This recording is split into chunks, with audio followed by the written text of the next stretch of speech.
ഇപ്പോൾ UAE നല്ല മഴയാണല്ലേ. ഇവിടെയും കഴിഞ്ഞ 2 ദിവസമായിട്ട് നല്ല മഴയാണ്. ഇന്നും നല്ല മഴയായിരുന്നു.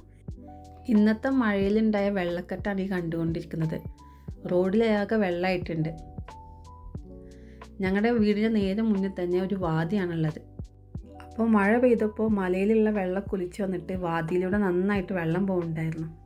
അത് കാണാൻ വേണ്ടി ഞാനും കുട്ടികളും പുറത്തേക്ക് ഇറങ്ങി. കുറേ ആൾക്കാരുണ്ടായിരുന്നു ഇത് കാണാൻ വേണ്ടിയിട്ട് അവിടെ.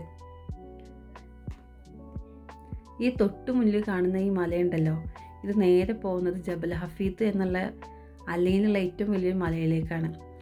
എപ്പോഴും ഈ മല ഇങ്ങനെ പൊടി പിടിച്ച് കിടക്കുന്ന പോലെ മഴ പെയ്തപ്പോൾ മലയൊക്കെ ഒന്ന് ശാന്തമായി. വെള്ളം നനഞ്ഞപ്പോൾ വേറെ തന്നെ ഒരു ഭംഗി.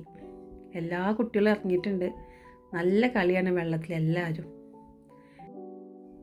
മറ്റുള്ള കുട്ടികളൊക്കെ വെള്ളത്തിൽ കളിക്കുന്ന കണ്ടപ്പോൾ മക്കളും ചോദിച്ചു വെള്ളത്തിൽ ഇറങ്ങിക്കോട്ടെ എന്ന്. പക്ഷേ എനിക്ക് പേടിയായി. ഞാൻ സമ്മതിച്ചില്ല. കാരണം ഡ്രെയിനേജ് എല്ലാം ഓപ്പൺ ആക്കി വെച്ചിട്ടുണ്ട്. അറിയാതെ എങ്ങനെ അതിൽ പോയി കഴിഞ്ഞാൽ അതും ബുദ്ധിമുട്ടാവും. അപ്പോൾ ഞങ്ങളിത് കണ്ട് നടക്കുകയും ചെയ്ത്. അടുത്ത റോഡിലൊക്കെ വെള്ളം കയറി പെട്ടെന്ന് തന്നെ പോലീസും ഫയർഫോഴ്സും വന്ന് പെട്ടെന്ന് തന്നെ വെള്ളം അവിടെ നിന്ന് ഒഴിവാക്കി. ഇവിടെ ഇതാ കുറേ പിള്ളേർ വാദിയിൽ ഇറങ്ങിയിട്ടാണ് കളിക്കുന്നത്. ഇതൊക്കെ വളരെ ഡേഞ്ചറസ് ആയിട്ടുള്ള കാര്യമാണ്. എപ്പോഴാണ് മലവെള്ളം പോലെ വെള്ളം ശക്തിയിൽ വരിക എന്ന് പറയാൻ പറ്റില്ല. അങ്ങനെ ഞാനും മോനും കൂടെ സൈക്കിൾ എടുത്ത് ഞങ്ങളങ്ങനെ വാതിയുടെ സൈഡിലൂടെ സൈക്ലിംഗ് ചെയ്തു. ഒട്ടുമിക്ക ദിവസങ്ങളിലും ഈ വാക്കിംഗ് ഏരിയയിലൂടെ നടക്കാനോ അതല്ലെങ്കിൽ സൈക്ലിങ്ങിനോ വരാറുണ്ട്. പക്ഷേ ഇന്ന് സത്യം പറഞ്ഞാൽ മഴ പെയ്തപ്പോൾ ഫീലിംഗ് മൊത്തത്തിൽ മാറി. നല്ല വൈബായിരുന്നു.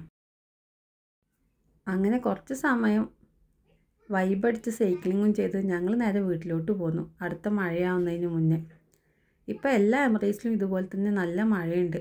ഫ്രണ്ട്സൊക്കെ അവിടുന്ന് ഇവിടുന്നൊക്കെ ഫോട്ടോസും വീഡിയോസൊക്കെ അയച്ചു തരുന്നുണ്ട്. എല്ലാവരും സേഫായിട്ടിരിക്കുക, വെള്ളക്കെട്ടിലൊന്നും ഇറങ്ങാതിരിക്കുക. ഇത്തവണ നല്ല ഇടിയോട് കൂടിയ മഴയാണ് ഇവിടെ പെയ്തുകൊണ്ടിരിക്കുന്നത്. നല്ല ശക്തിയിൽ ഇടി പൊട്ടുന്ന സൗണ്ട് നമുക്ക് കേൾക്കുന്നുണ്ട്, അതുപോലെ മിന്നലും.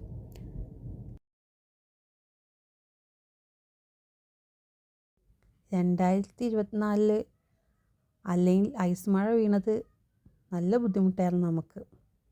കുറേ നാശനഷ്ടങ്ങൾ അന്ന് സംഭവിച്ചിട്ടുണ്ടായിരുന്നു എല്ലാവർക്കും. ഇത്തവണത്തെ ഈ മഴയും ആർക്കൊരു ബുദ്ധിമുട്ടില്ലാതിരുന്നാൽ മതിയായിരുന്നു.